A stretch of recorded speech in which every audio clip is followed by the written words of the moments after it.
मैं जयपुर बोल रहा हूं। मेरा इतिहास आज से सदियों पुराना है। जब 17वीं शताब्दी में मुगल अपनी ताकत खोने लगे, तब राजपुताने की आमेर रियासत एक बड़ी शक्ति के रूप में उभर रही थी, जिसका फैलाव मीलों दूर तक था। और आमेर रियासत की राज व्यवस्था का संचालन सुचारू रूप से चलाने के लिए आमेर रियासत की मुझे नई राजधानी बनाने की कल्पना महाराज सवाई जयसिंह द्वितीय ने की थी।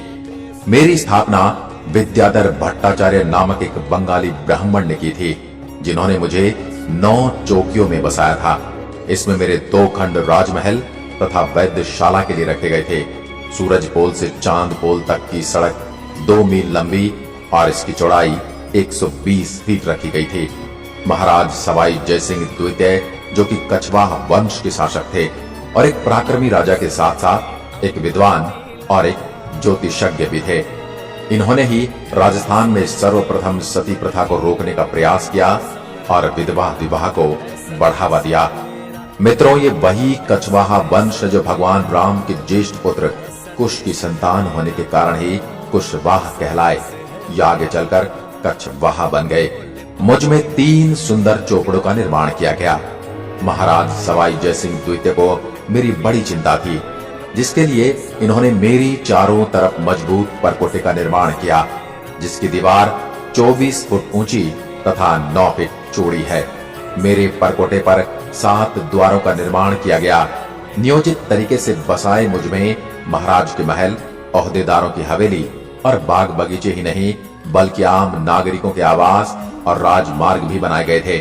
इसके अलावा मुझ में गलियों का और सड़कों का निर्माण वास्तु के अनुसार और ज्यामितीय तरीके से किया गया था। मेरे प्रेमी कहते हैं कि मेरे सौंदर्य को देखने के लिए एक खास नजर चाहिए। बाजारों से गुजरते हुए मेरी इस बनावट की कल्पना को आत्मसात कर इसे निहारें तो पल भर में इसका सौंदर्य आंखों में प्रकट होने लगता है।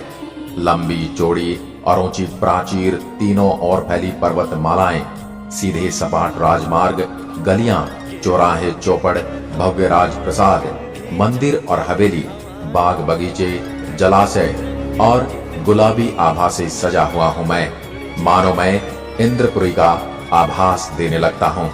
वर्ष 1876 में इंग्लैंड की महारानी एलिजाबेथ और प्रिंस ऑफ वेल्स युवराज अल्बर्ट मुझे देखने आने वाले थे। उस समय मेरे महाराज सवाई राम सिंह इनके स्वागत की तैयारियों में जुटे थे।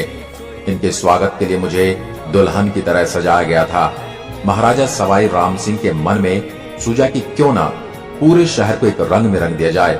फिर उन्होंने उच्च अधिकारियों से इस पर मंत्रणा भी की और मुझको गुलाबी रंग दे दिया गया। उसके बाद से मैं गुलाबी हो गया और बाद में चलकर मुझे गुलाबी नगर कहा गया। 19वीं सदी में मेरा विस्तार शुरू हुआ। तब मेरी जनसंख्या 1,80,000 के आसपास थी। 2001 के आंकड़ों के अनुसार 23,37,319 और 2012 के बाद 30 लाख से ज्यादा हो चुकी है। मेरे मुख्य उद्योगों में धातु, संगमरमर, वस्त्र छपाई, हस्तकला, रत्नमय आभूषण का आयात निर्यात तथा पर्यटन उद्योग शामिल हैं। इसलिए मुझे भारत का पेरिस भी कहा जाता है। मैं 11,117 वर्ग किलोमीटर तक फैला हुआ हूँ।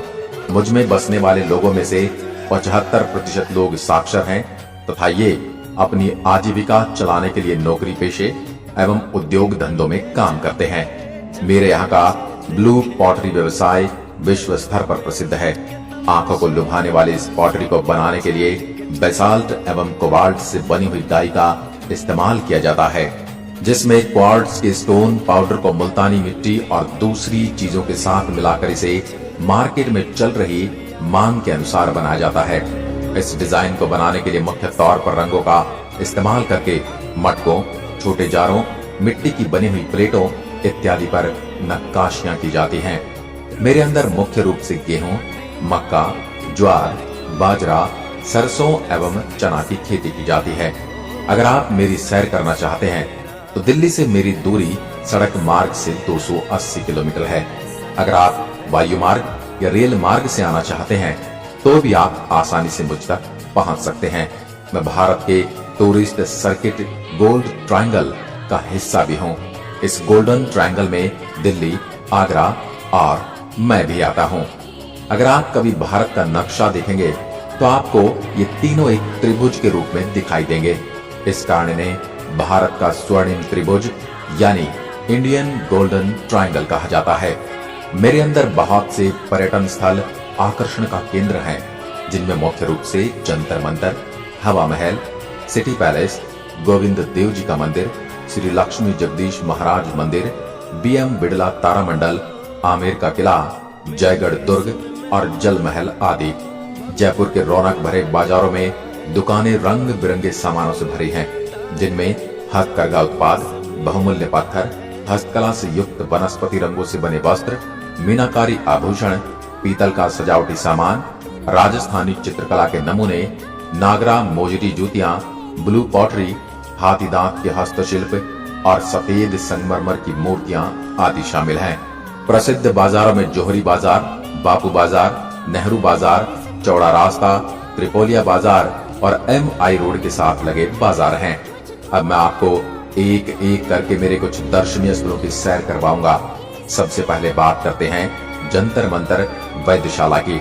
यह पत्थर से निर्मित वैद्यशाला है।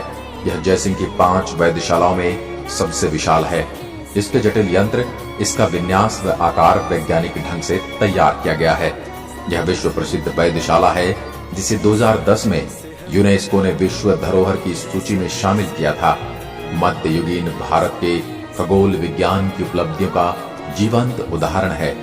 इनमें सबसे प्रभावशाली राम यंत्र है, जिसका उपयोग ऊंचाई नापने के लिए किया जाता है। अब बात करते हैं हवा महल की, जो मेरी सुंदरता में 4 चांद लगा देता है और इसका निर्माण सन 1799 में सवाई प्रताप सिंह ने करवाया। ये महल राजपूत स्थापत्य का मुख्य प्रमाण चिन्ह। पुरानी नगरी की मुख्य गलियों के साथ साथ ये 5 मंजिला इमारत गुलाबी रंग में अर्ध अष्टभुजाकार और परिकृष्ट छत्तेदार बलुआ पत्थर की खिड़कियों से सुसज्जित है। शाही स्त्रियां मेरा दैनिक जीवन व मेरी गलियों से गुजरने वाले जुलूस देख सकें, इसी उद्देश्य से इमारत की रचना की गई थी। हवा महल में कुल 953 खिड़कियां हैं। इन खिड़कियों से जब हवा एक खिड़की से दूसरी खिड़की में होकर गुजरती है तो ऐसा प्रतीत होता है जैसे पंखा चल रहा है। आपको हवा महल में खड़े होकर शुद्ध और ताजी हवा का पूर्ण एहसास होगा। आपको भी अगर इस एहसास को लेना है तो कभी मेरे अंदर हवा महल में हो आना। अब मैं आपको मुझ में बसे गोविंद देव जी के मंदिर के बारे में बताता हूँ। भगवान श्री कृष्ण को समर्पित यह मंदिर अपने बगीचे के बीच में स्थित है। मंदिर में स्थापित मूर्ति महाराज सवाई जयसिंह द्वितीय वृंदावन से लाए थे। अब मैं अपने आमेर महल के बारे में बताता हूँ। यह लगभग 2 शताब्दी पूर्व राजा मान सिंह, मिर्जा राजा जयसिंह और सवाई जयसिंह द्वारा निर्मित महलों, मंडपों, बगीचों और मंदिरों का एक आकर्षक भवन है। मावठा झील के शांत पानी से यह महल सीधा चमकता है और यहाँ सुगम रास्ते द्वारा पहुंचा जा सकता है। सिंह पॉल और जेलेब चौक तक अक्सर पर्यटक हाथी पर सवार होकर आते हैं। चौक के सिरे से सीढ़ियों की पंक्तियां उठती हैं। एक शिला माता के मंदिर की ओर जाती है और दूसरी महल के भवन की ओर। यह मंदिर स्थापित करने के लिए राजा मान सिंह द्वारा संरक्षक देवी की मूर्ति, जिसकी पूजा हजारों श्रद्धालु करते हैं, पूर्वी बंगाल जो बांग्लादेश है कि जैसोर से यहाँ लाई गई थी। मेरे जयगढ़ किले के बारे में तो आपने सुना ही होगा, जहाँ तोपें ढालने का काम होता था। यहाँ आज भी एशिया की सबसे बड़ी तोप जयबाण विद्यमान है, जो इसकी सुदृढ़ता का प्रमाण देती है। मुझसे कुछ दूरी पर रामगढ़ झील मौजूद है, जिसमें पानी की आवाज बारिश से होती है। मुझसे 80 किलोमीटर दूर भारत की दूसरी सबसे बड़ी खारे पानी की प्राकृतिक झील सांबर झील है और ये नमक का उत्पादन करने में अग्रणीय है। अब मैं आपको मुझ पर बीती कुछ दुखद घटनाओं का जिक्र करता हूँ। 13 मई 2008 मुझ में श्रृंखलाबद्ध 7 बम विस्फोट किए गए। विस्फोट 12 मिनट की अवधि के भीतर घनी आबादी वाले स्थलों पर किए गए। 8वां बम निष्क्रिय पाया गया। प्रारंभिक सूचनाओं में मृतकों की संख्या 600 बताई गई। इन विस्फोटों को हवा महल के निकट सहित विभिन्न इलाकों में साइकिलों के जरिए अंजाम दिया गया। अब मेरी रंगत बदल रही है। हाल ही में मुझे विश्व के 10 सबसे सुंदर शहरों में शामिल किया गया। महानगर बनने की ओर अग्रसर हुए मुझ में आजादी के बाद कई महत्वाकांक्षी निर्माण हुए। एशिया की सबसे बड़ी आवासीय बस्ती मानसरोवर, राज्य का सबसे बड़ा सवाई मानसिंह चिकित्सालय, विधानसभा भवन, अमर जवान, MI रोड, सेंट्रल पार्क और विश्व के प्रसिद्ध बैंक आदि मुझ में बनाए गए। पिछले कुछ सालों से मुझ में मेट्रो संस्कृति के दर्शन होने लगे हैं, जिसमें चमचमाती सड़कें, बहुमंजिला शॉपिंग मॉल, आधुनिकता को छूती आवासीय कॉलोनियां आदि महानगरों की होड़ दिखाई दे रही है। पुराने जयपुर और नए जयपुर में नई और पुरानी संस्कृति के दर्शन जैसे इस शहर के विकास और इतिहास दोनों को स्पष्ट करते हैं। मैं कितना भी बदल जाऊं, मेरे व्यंजनों का जायका वही है और ये आपको आज भी मेरे इतिहास के स्वाद से रूबरू करवाने वाले हैं। इनमें प्रसिद्ध दाल बाटी चूरमा, खीर सांगरिया की सब्जी, मालपुआ इत्यादि शामिल है। क्या आप मुझसे मिलने आने वाले हैं? यदि हाँ, तो अपना जवाब कमेंट में लिखकर जरूर बताएं। मैं जयपुर आपके आने की राह देखूंगा। आज की वीडियो में बस इतना ही। धन्यवाद। जय हिंद, जय भारत। कहीं मिलती मीठी